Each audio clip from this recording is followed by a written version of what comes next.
Bonjour à tous, nouvelle chronique. Cette fois-ci, nous partons vers l'ouest, très à l'ouest. Le western est revenu à la mode dans la bande dessinée et c'est tant mieux parce qu'on est nombreux à beaucoup aimer ça. Du coup, des vieilles gloires reviennent à leurs premières amours et c'est le cas de Yves Wolf, qui était l'auteur de Durango, avec une nouvelle série au Lombard qui s'appelle Lonesome. Donc Yves Wolf est scénariste et dessinateur.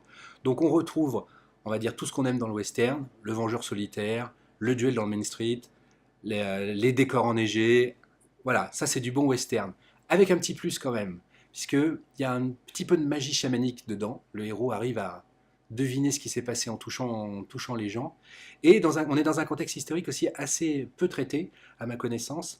On est une dizaine d'années avant la guerre de sécession, milieu des années 1850. Certains États viennent de rejoindre l'Union et il y a une lutte interne entre les abolitionnistes et les esclavagistes pour que ces États-là basculent dans l'autre des deux futurs deux camps. Donc on est dans cette mouvance-là, donc un contexte historique pas forcément bien connu chez nous.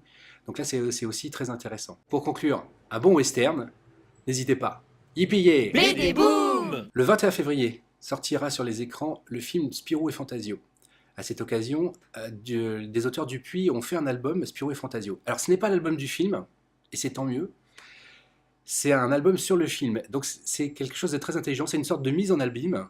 Donc Olivier Bocquet et Brice Cossu et Alexis Santenac au dessin se sont amusés à imaginer Spirou et Fantasio découvrant le fait qu'on faisait un film sur eux. Donc Fantasio commence par passer les auditions pour le rôle de Fantasio, puis il n'est pas pris parce qu'il est mauvais et puis il est trop vieux. Donc voilà, c'est le début d'une aventure comme ça autour du film. Donc c'est très dynamique, très drôle. Vous aurez reconnu avec Olivier Bocquet et Brice Cossu les auteurs de Frunk. Donc on est vraiment dans cette énergie folle du dessin. Un album très drôle qui à mon avis sera bien meilleur que le film. Bidi boom!